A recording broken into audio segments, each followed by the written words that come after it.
Hello, good afternoon to you. And it's Petri here. Obviously, there it is on the screen.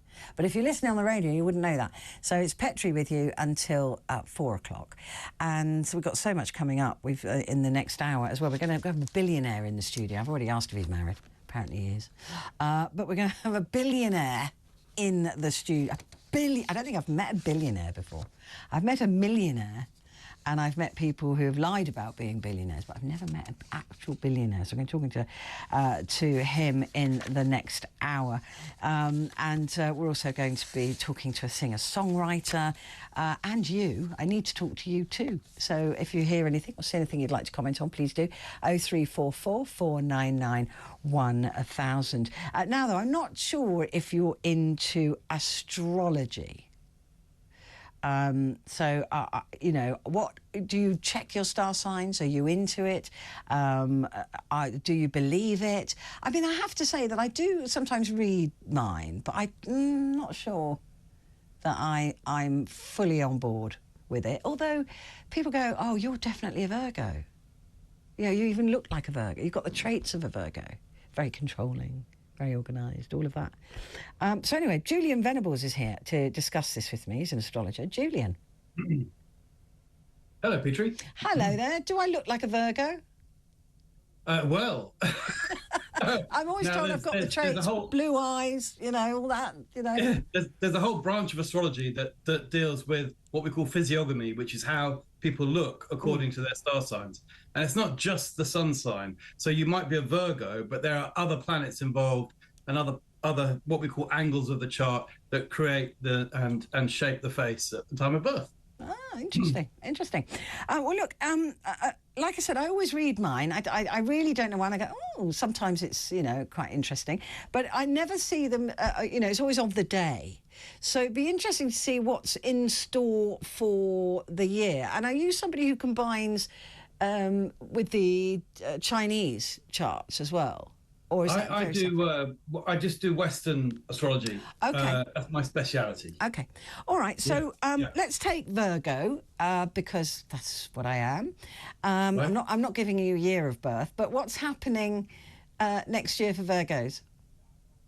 Well, for Virgos, the area of belief systems and faith in a new faith or a new belief or a new way of seeing the greater horizon of life. This is because the two planets, Jupiter and Uranus, are going to be meeting in the sign of Taurus. Now, Virgo is an earth sign, like Taurus is an earth sign. So there's an affinity between the two. And Jupiter and Uranus are meeting in Taurus. This only happens once every 14 years, Jupiter and Uranus combining together. And it's about a new optimism, a new uplift, a new philosophy, a new belief system, something quite exciting and different. Enthusiasm, I would say, is a very good feature. And so this is going to be through all of humanity. So everybody on the planet is going to experience Jupiter-Uranus conjunction. So we're all going to be feeling a little bit more upbeat and a little bit more enthusiastic. Absolutely. It's a more eclectic life approach. It's about loosening restrictions. It's about having faith and optimism. It's about allowing ourselves to be visionary intuitives. Okay? So it's about saying, there's something new. I feel something different in the air. And what it is, there's big things happening, okay, in 2024 with astrology. Because we've had a few years of really great difficulties, okay? And now it's time we're moving up again into like one might call it an up wave. So we've been in a down wave and moving into an up wave. And we've got like 2 years now, or more than that actually, but really good times ahead. And we need those times. It's about time, isn't it? We need to have a successful outlook on life where we can all be uplifted again, because we went through so much challenges between, you know, 2019 to now, you know. So it's about time for new ideas, new movements, and I'm talking political movements as well, discussions about economic resetting and all sorts of things. This is because the planet Pluto is changing sign into Aquarius. Now, it hasn't been in Aquarius for 248 years. And last time it was there was 1778 to 1798. And what we had was revolutions. So there was the French Revolution, the American Revolution, and the Industrial Revolution. So now Pluto's coming back into Aquarius again. And we're going to get a new type of industrial revolution, which is the digital technologies. Yeah. So we have to embrace that. We have to say, okay, what's new? What can we do with this? What can we create with this? So there's going to be a very big surge of inventions and the use of the imagination to create things. So I'm expecting to see a lot of really, and it's an uplift, because Aquarius, again, is an air sign. So we have been in a very earthy time, okay? And Earth, as the Greek philosophers put it, around the 5th century BC, they had the 4 elements. We had fire, earth, air, and water, and the whole world was made up of the 4 elements. That became the periodic table of elements in chemistry today. But originally, it was fire, earth, air, and water. And Earth is inwards and downwards. That's how it's felt or received, yeah, in our imagination, in our mind. It's inwards. Earth is in and down. Same with water. Earth and water, the 2 elements, we go inwards and downwards with those feelings. With the other 2 elements, fire and air, we go upwards and outwards. Makes sense. Or we go up and out, right? And so the combinations of the 2, and you can see it like if you have, say, 4 cups of the 4 elements in front of you, you could have earth. If you turn earth and pour it, it doesn't go up, does it? It goes down. Same with water. Water goes down. Yeah. But if you have air, well, air is everywhere anyway. You could, it's going to float around. And fire goes upwards. Flames rise. So this is how. But if you had a combination of air and fire, that could be a disaster. Well, you see.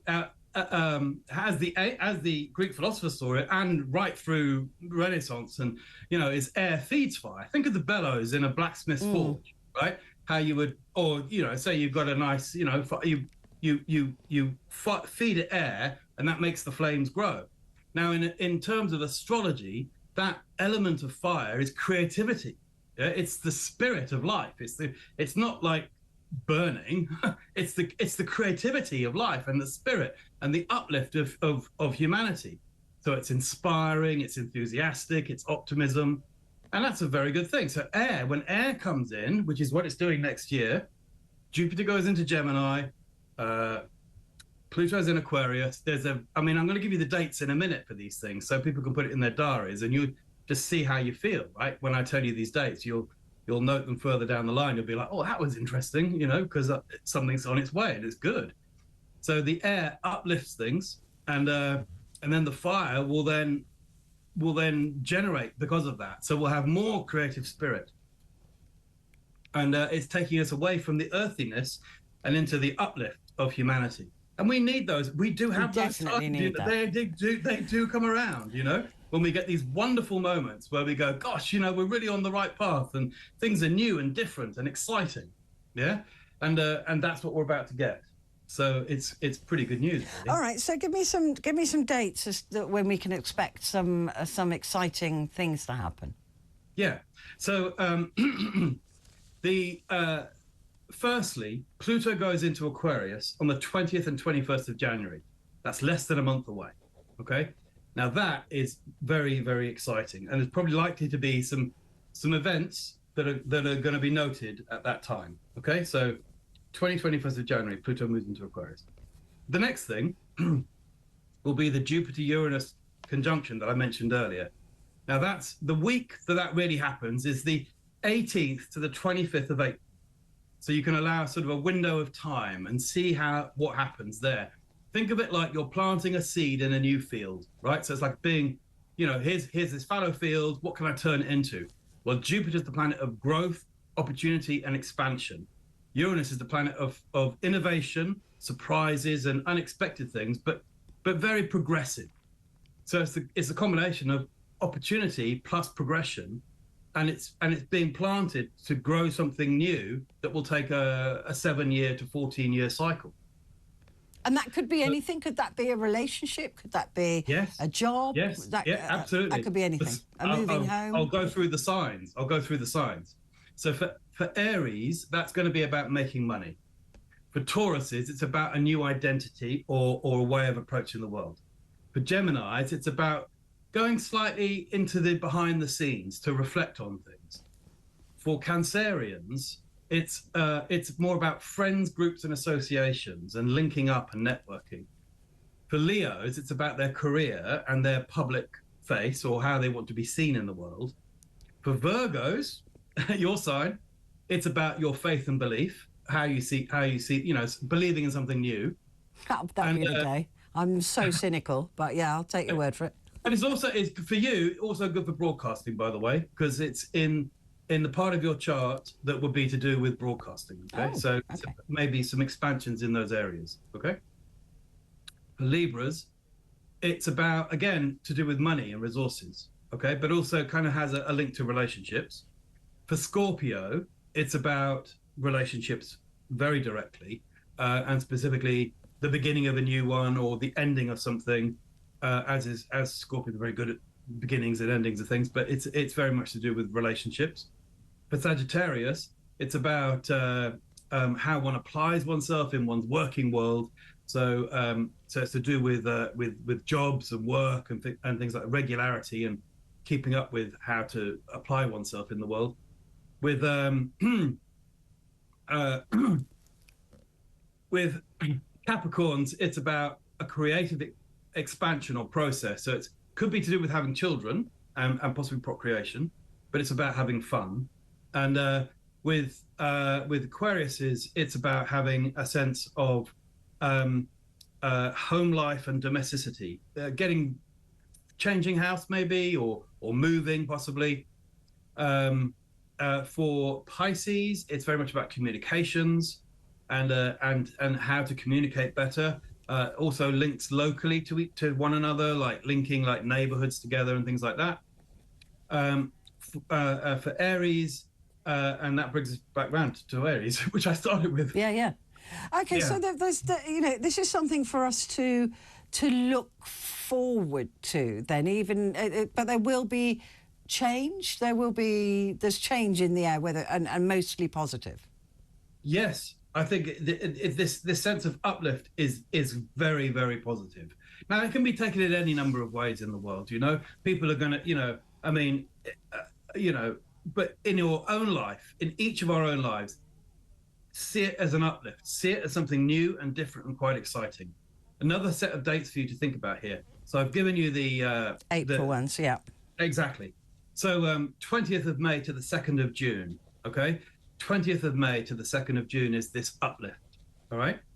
And it peaks actually on the 26th of May, all right? It really gets going then. So it's the 20th is the run-in, and then the 26th of May to the 2nd of June really is pretty exciting, all right? So that's when you really start to get good ideas and realize how many things you can move forwards with in life, all right? So I would say what we're starting to look at is a sense of, in the political system, okay, there's things like social hierarchies can change. Yeah, there's going to be equalization. This is just the beginnings of what a change will occur over the next 20 years. Okay, but this is going to be the beginning. All right. So this 10 days that I'm talking about now is the start of something. People can start to talk about it. And I'm openly, properly say we need change. Okay, and everybody's thinking this way. It could be the election, couldn't it? From this, everyone is starting to think differently, and that's why this is such a good uplift, because the old, for example, capitalist systems are going to change because they realise it doesn't work anymore. But there's equalisation of all society, all different levels of society are going to get equalised in some form or other, and so there's a sense of a utopian progress. Yeah, with the greater good in mind. And I think that's probably the best way of putting it. We're heading towards a utopian progress. So what helps everybody? Yeah, what helps everybody?